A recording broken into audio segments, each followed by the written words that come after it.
Okay, let's go. Number 1. Grootslang. The grootslang was not supposed to exist. According to South African oral tradition, it was made at the very beginning of the world, when the gods were still learning how to distribute power equitably among living things.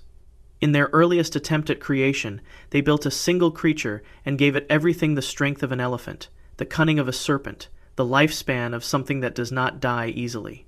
The moment they understood what they had made, they were afraid of it.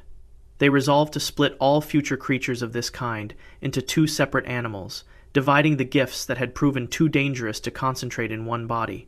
The elephant received the strength, the snake received the cunning. But the original creature had already escaped. It had already found its cave. It has been there ever since. The grootslang, the name, translates directly from Afrikaans as great snake, though the creature is as much elephant as serpent is described in recorded South African folklore as possessing the broad skull and tusks of an elephant at its front, transitioning into the scaled, muscular body of a python toward its rear.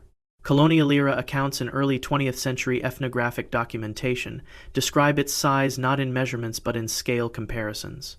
Large enough to coil around an ox and swallow it whole, large enough that its passage through underground tunnels leaves channels wide enough for a standing man. It is not fast. It does not need to be. Its home is a cave system in the Northern Cape, near the Orange River, known in Afrikaans as Die Grootgat, the Great Hole, recorded in some colonial documents as the Bottomless Pit. The cave is real.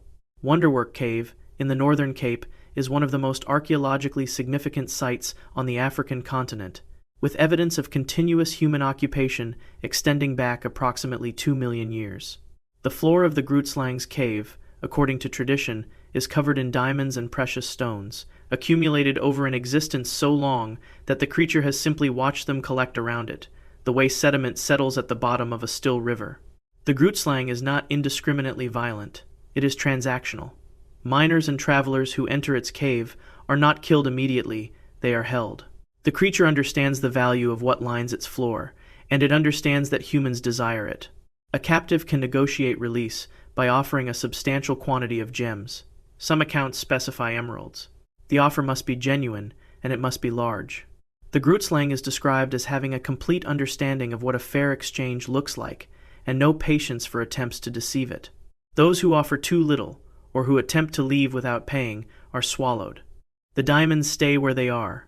The Northern Cape's geology makes this mythology unusually grounded. The region sits atop one of the world's most significant diamond deposits. The premier mine, approximately 600 kilometers to the northeast, produced the Cullinan diamond in 1905 at 3,106 carats, the largest gem-quality rough diamond ever recovered. The connection between extraordinary mineral wealth buried in South African earth and a creature guarding it with primordial patience is not incidental. It was made before the rules of creation were finished.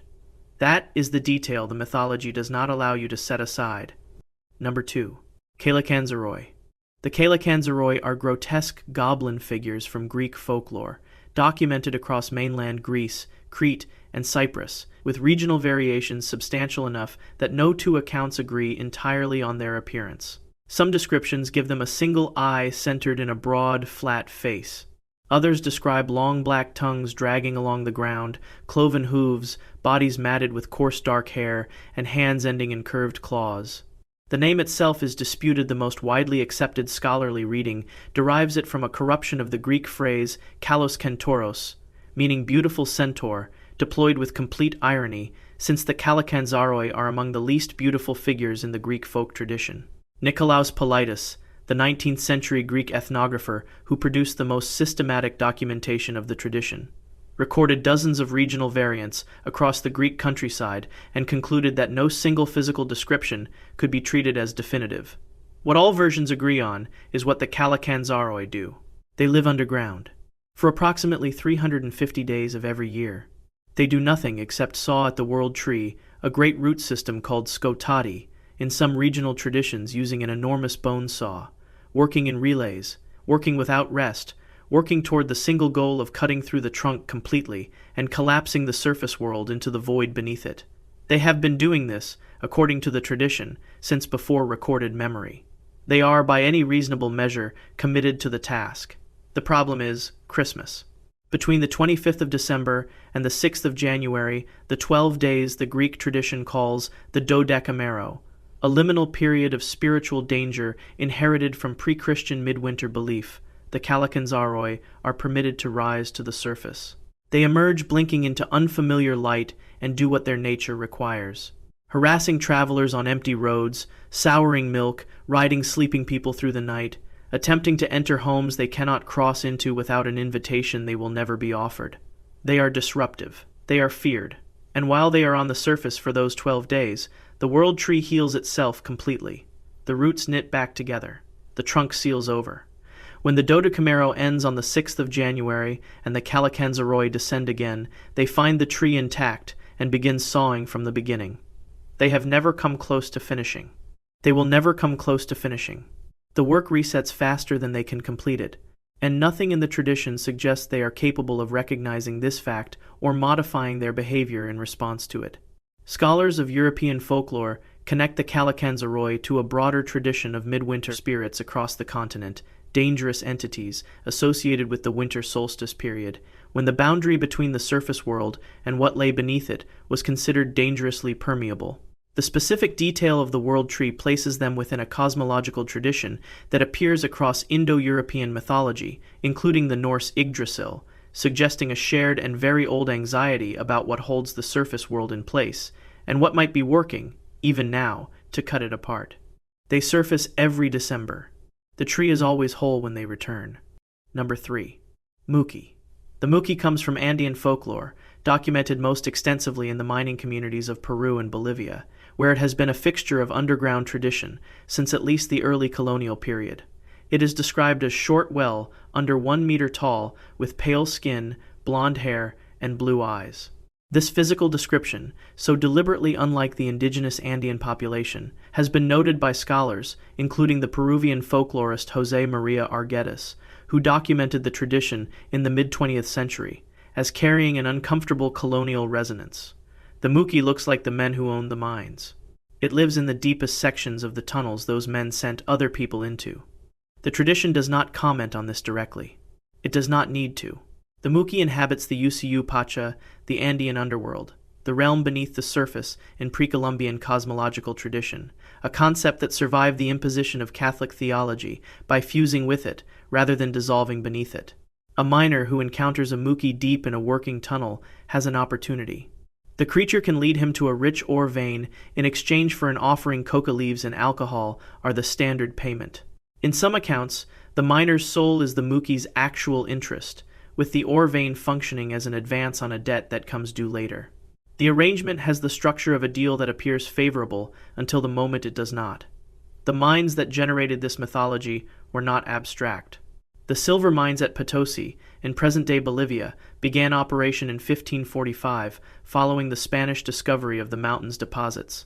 At their peak in the late 16th and early 17th centuries, they produced approximately 60% of the world's silver supply. The death toll among the indigenous and enslaved laborers forced to work them was, by historians' estimates, in the millions over the colonial period.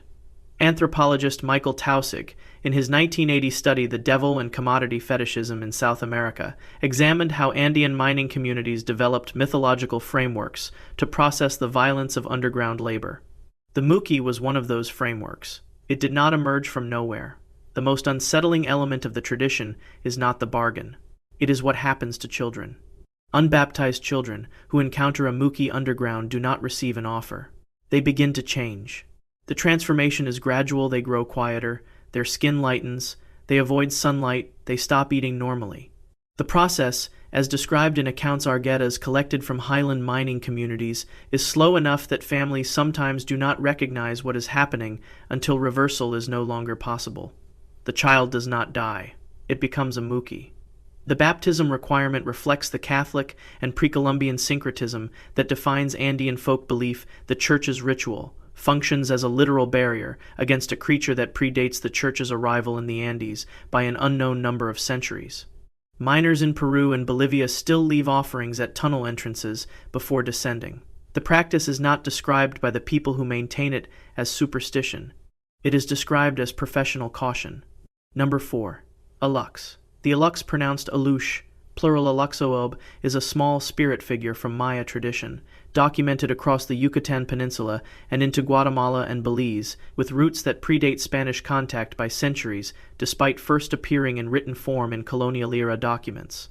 Physically, the Alux is described as roughly knee-height, humanoid, and capable of becoming invisible at will. It is not inherently dangerous. The distinction the tradition draws with precision is between an Alux that has been properly acknowledged and one that has not. That distinction determines whether the people in proximity to it remain healthy.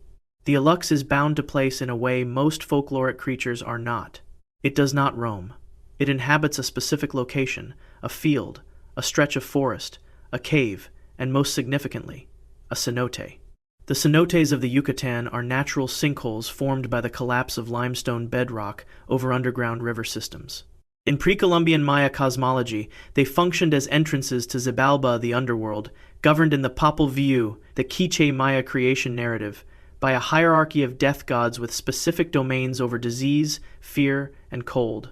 The cenotes were not scenic features. They were thresholds. Archaeologists working at the sacred cenote at Chichen Itza, beginning with Edward Herbert Thompson's excavations in the early 20th century, recovered jade, gold, rubber, pottery, and human skeletal remains offerings deposited into what the Maya understood as a direct passage to what lay below. An Alux inhabiting a cenote is not simply a spirit living near water. It is a guardian stationed at a door. According to ethnographic documentation by Alfonso Villar-Rojas, who studied contemporary Maya communities extensively in the mid-20th century, a farmer or builder beginning work on land containing an Alux was expected to construct a small clay house, a casita built to specific proportions, and leave regular offerings of maize, honey, and balch, a fermented bark drink. The Alux would then protect the crops, deter thieves, and maintain the land's boundary. After 7 years, the casita had to be sealed. A properly sealed casita contains the Alux permanently. Failure to seal it results in the Alux turning hostile, causing illness, destroying harvests, and generating encounters in the dark that the accounts consistently decline to describe in full. The tradition is not historical. In 2007, construction crews expanding a highway near Merida reportedly halted work after a series of injuries and equipment failures. A Maya elder performed a ceremony to address the Alux disturbed by the excavation. Work resumed without further incident, according to local reporting. Whether the sequence was causal is not a question the workers appear to have spent time debating. The Alux does not require belief to function. The cenote it guards has no visible bottom. The illness it sends arrives without visible source. Number 5. Coblinau. The Coblinau singular coblin, pronounced Ceobilanai, are mine goblins from Welsh folklore, with the most substantial written documentation appearing in Wertzyck's 1880 work, British Goblins, which drew on oral traditions collected from Welsh coal and copper mining communities during the height of those industries. Sykes described them as roughly half a meter tall, grotesquely misshapen, and dressed in miniature versions of working miners' clothing complete with picks and hammers. They swing those tools with apparent effort and evident purpose. Nothing is extracted. No tunnel advances. No ore moves. The labor is performed completely and continuously, and it produces nothing at all. Most folkloric creatures connected to mines carry a clear function in the belief system. They explain sounds, demand appeasement, warn of danger. The Coblinau explain nothing and demand nothing. The name itself comes from the Welsh coblin, meaning a knock or a rap. The creature is named for the sound it makes rather than what it looks like, and that sound is the sound of mining being performed by something that cannot actually mine. They occupy the same tunnels as the men, perform versions of the same movements, and accomplish none of the same results. Scholars of British mine folklore, noting parallels with the Cornish knocker tradition and the German kobold, have suggested the Coblinau likely emerged from the acoustic properties of deep mining sound, traveling through solid rock in ways that make distant or sourceless activity feel immediate and close. The same sounds generated different beliefs in different communities. The knockers warn. The Coblinau simply work. The tradition assigns them no motive for being there, and no goal beyond the perpetual performance of futile labor. There is one recorded behavioral exception. The Coblinau become actively hostile if mocked. A miner who laughed at the sound of their hammering or imitated their movements would find the nature of his situation change. The tradition specifies only that something shifted, and that the miner who caused the shift understood immediately that he had made an error. What the Kablanau do in response is left undefined in every version of the account. Undefined consequences have a specific function in folk belief. They allow the listener's imagination to supply whatever that listener fears most. In some accounts, the Kablanau are observed working near sections of tunnel that subsequently yield rich ore. Whether this is guidance, coincidence, or something the tradition deliberately refuses to resolve is not clarified. The Kablanau offer no explanation. They are still swinging their picks, by the logic of the tradition, in the tunnels where Welsh miners once worked. The mines have largely closed. The Kablanau were not consulted about that decision. Number 6. Blue Cap. The Blue Cap is a mine spirit documented in the coal and lead mining communities of County Durham and Northumberland in northern England, and it represents a folkloric logic so precise that it functions less like a supernatural entity and more like a labor contract with enforcement mechanisms. It appears as a small blue flame, no body, no voice, no visible form beyond the light itself moving through mine tunnels at working height. It performs mining labor, moving coal, shifting loads, completing physical work that would take a human miner hours. When the shift ends, it expects payment. The amount must be exact. This is the detail that defines the Blue Cap entirely. The payment left at a specific location in the tunnel, at the same rate a human miner would receive for equivalent work, had to be neither more nor less than what was owed. Too little, and the Blue Cap did not return. Too much, and the Blue Cap also did not return. Excess payment was not taken. It was left where it was placed, untouched, and the arrangement ended. Overpayment and underpayment produced identical outcomes. Only exact payment sustained the relationship. Accounts referenced in Michael Aislabie Denham's 19th century folklore collections from County Durham, and later catalogued in Catherine Briggs' 1976 Dictionary of Fairies, the authoritative modern compendium of British Dana. Folk tradition described miners calculating the Blue Cap's share of a shift's earnings with the same attention they gave their own wages. The implications are worth examining in context. The miners who maintained this tradition worked under wage structures that were frequently disputed, subject to arbitrary reduction by mine owners, and enforced by contracts that favored the employer. A folkloric entity that demanded exact payment, refused charity with the same firmness it refused shortfall, and enforced its terms without exception or appeal represented a standard of fairness the miners themselves were not permitted to demand. The Blue Cap received exactly what it was owed, every time, without negotiation. A secondary detail in some accounts receives less attention than the payment ritual, but is equally precise. The blue flame moved through the tunnels at a consistent working pace, not drifting, not rushing. Miners who followed it reported that it maintained a fixed distance ahead, always working, never quite reachable. Fire-damp methane gas accumulating in coal seems burns with a pale blue flame when ignited at low concentrations. The miners of County Durham and Northumberland worked in exactly these conditions. Whether the Blue Cap originated as an interpretation of fire damp, or whether it was always understood as something separate from it, the tradition does not resolve. What the tradition resolves clearly is the payment. Leave the right amount. Leave it in the right place. That was never ambiguous. Number 7. Knockers and Tommyknockers. The knockers are a Cornish tradition. The Tommyknockers are their American descendant, carried to the mining camps of Colorado, Nevada, and California by Cornish miners known as Cousin Jacks emigrating during the 19th century boom years of Western extraction. They are the same entity in two geographies, separated by an ocean and several generations of underground work, and the core belief transferred intact across both. The spirits of dead miners remain in the tunnels. They continue working.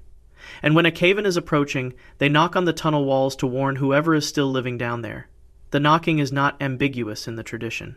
It is distinct from the ambient sounds of active mining, the creak of timber supports, the drip of groundwater, the distant percussion of blasting. It is directional and purposeful. Accounts preserved in Robert Hunt's popular romances of the West of England, published in 1865, and in A.K. Hamilton Jenkins' The Cornish Miner, from 1927, describe miners abandoning sections of tunnel after hearing the knocking, and those sections subsequently collapsing. The correlation was recorded not as supernatural testimony, but as operational fact. The knocking preceded the collapse. The miners who listened survived. The geological explanation is available. Rock under extreme stress produces sound before it fails.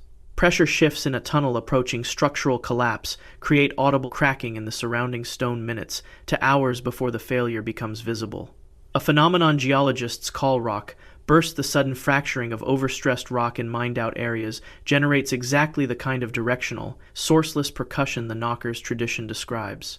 Miners who had spent years underground would develop sensitivity to these sounds without necessarily having a scientific vocabulary for what they were hearing. The folklore gave them a vocabulary. It also gave the sounds an identity. The knockers were not an ambient warning system. They were specific people. They were miners who had died in these tunnels in collapses, in floods, in gas explosions, and who remained at their stations out of something the Bana tradition describes as duty or as an attachment to the work that death had not resolved. They were still on shift. They were looking after the crew they had left behind. Stephen King used the Tommyknockers as the central concept of his 1987 novel of the same name, displacing the tradition's protective logic and replacing it with menace. The original Cornish belief contained no such ambivalence. The knocking was helpful. The dead were doing for the living what the living could not do for themselves. The Coblinow knock, and nothing happens. The knockers knock, and people get out of the tunnel alive. The traditions are separated by the width of the Bristol Channel and by everything that difference implies. Number 8. Kobolds.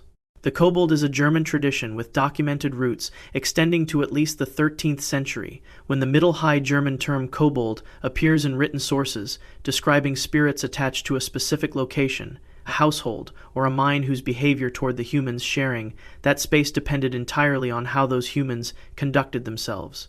The underground variant inhabited the tunnels of Central European ore extraction. It could be an asset. It could be a catastrophe. Which one it became depended on whether it felt it had been treated correctly.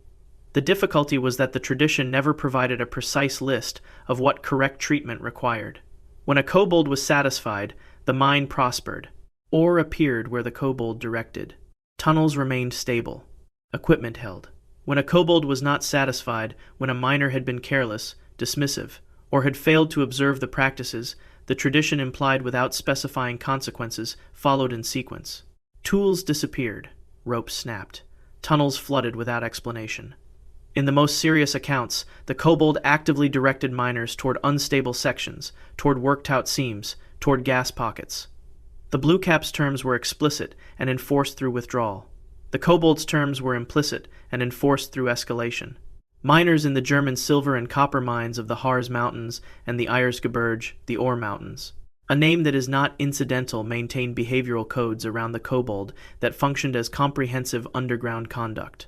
Certain words were not spoken. Certain actions were not performed. Boasting about what had been found was prohibited. The specific rules varied by region and by mine, but the structure held everywhere. The rules were real, they were serious, and violations were paid for underground, where the kobold had complete authority. Jacob Grimm documented the kobold tradition extensively in his 1835 work, Deutsche Mythology, treating it as a continuous thread running through Germanic folk belief from medieval sources into the contemporary period. The word entered the periodic table. When miners in the Erzgebirge encountered ore that appeared to contain silver but produced toxic fumes arsenic and sulfur dioxide when smelted, they named it after the underground spirit they blamed for the deception. They called it kobold ore. The Swedish chemist Georg Brandt isolated the metallic element from this material in 1735 and named it cobalt, atomic number 27, in direct reference to the mining mythology. The Royal Society of Chemistry confirms the etymology. The miners who died from those fumes died, in the language of the tradition, because the kobold had substituted something dangerous for something valuable, and then observed the result. The scientists who came later gave the substitution a formal name. The accusation embedded in that name has not changed. Number 9. Gnomes. The word gnome derives from the Renaissance Latin nomus, a term coined by the Swiss-German physician and alchemist Paracelsus, born 1493, died 1541 in his treatise Liber de Nymphes Sylphis, Noames et Salamandris, published posthumously around 1566. Paracelsus was constructing a taxonomy of elemental spirits. Beings constitutionally bound to a single element the way humans are bound to air. The undine belonged to water. The sylph belonged to air. The salamander belonged to fire. The gnome from the Greek genomos, meaning earth dweller, belonged to the earth entirely. It did not live in the earth the way a miner lives in a tunnel. It moved through solid ground the way a human being moves through open atmosphere. The earth was its native medium. The underground was not a place the gnome inhabited. It was what the gnome was made of. Paracelsus was systematizing something already present in Germanic and Scandinavian folk tradition, a category of small, ancient-looking beings associated with buried wealth and subterranean permanence. The gnome's function is guardianship.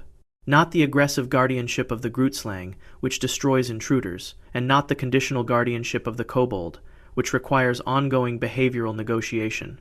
The gnome guards passively and permanently through a mechanism built directly into its nature. Contact with sunlight renders it immobile, fixed into stone, conscious and aware, for as long as the stone remains intact. This is not presented in the tradition as vulnerability. It is presented as design. A guardian that cannot survive above ground cannot be drawn away from what it protects. The treasure remains buried because the thing protecting it is incapable of leaving. The accounts of gnome behavior are consistent across Germanic, Swiss, and Scandinavian sources. The gnome is ancient in appearance regardless of actual age. It is described as white-bearded, slow-moving, and possessed of extraordinary strength relative to its size. It does not speak to humans in most traditions. It does not bargain. It does not warn. It persists moving through rock and soil with the patience of something that measures time in geological rather than human units. The treasure it guards has been in the ground longer than the settlements above it. The gnome has been there longer than the treasure. What the tradition encodes is a specific distinction. The minerals in the ground are not waiting to be found. They are being kept. A thing that is waiting has no investment in the outcome. A thing that is being kept has a keeper. The sunlight prohibition enforces this permanently. Whatever you take to the surface, you take without the gnome following. Whatever you leave behind stays under jurisdiction. The garden gnome mass-produced in the Grafenrode district of Thuringia from the 1840s onward, and subsequently distributed across European and North American lawns, is the same tradition with the underground removed. It is a guardian displaced from the only context in which its guardianship means anything. The original is still in the dark. The ceramic copy on the lawn is a figure that has forgotten what it was stationed to protect. Number 10. Dwarves. The Dvergr, the Old Norse term for the beings modern audiences know as dwarves, appear throughout the Prose Edda, compiled by the Icelandic scholar Snorri Sturluson around 1220 CE, and in the older poems of the Poetic Edda, including the Völuspá. The Cirrus's prophecy, which is among the earliest surviving accounts of Norse cosmology. The Dvergr are not guardians of underground wealth. They are its source. The most dangerous and most consequential objects in Norse mythology were not made by gods. They were commissioned from beings who lived inside rock, and had been doing so since before the current order of the cosmos existed. The origin account does not soften itself. When the primordial giant Ymir was slain by Odin, and his brothers slain so completely that his body became the material from which the world was constructed, his flesh the earth, his blood the oceans, his bones the mountains, his skull the sky, his flesh began to decay. Maggots moved through it. The gods observed the maggots and made a decision. They granted them form, intelligence, and a place to live, which was the rock of the world they had just built from the body the maggots were already inhabiting. The Dvergr were created from the decomposition of creation itself. That is not metaphor in the Eddic tradition. It is cosmological fact recorded in the Gylfaginning section of the Prose Edda. What the tradition then does with this origin is the point. The beings created from decay became the finest craftsmen in existence. Gungnir, the spear carried by Odin, which never missed its target, was made by the Dvergr. Skidbladnir, the ship that always found favorable winds and could be folded to the size of a cloth when not in use, was made by the Dvergr. Mjolnir, the hammer Thor used to defend Asgard, was made by the Dvergr in a forge competition conducted under pressure and against a deadline. Gleipnir, the magical ribbon used to bind the Fenris wolf, was also their work, constructed from 6 impossible materials.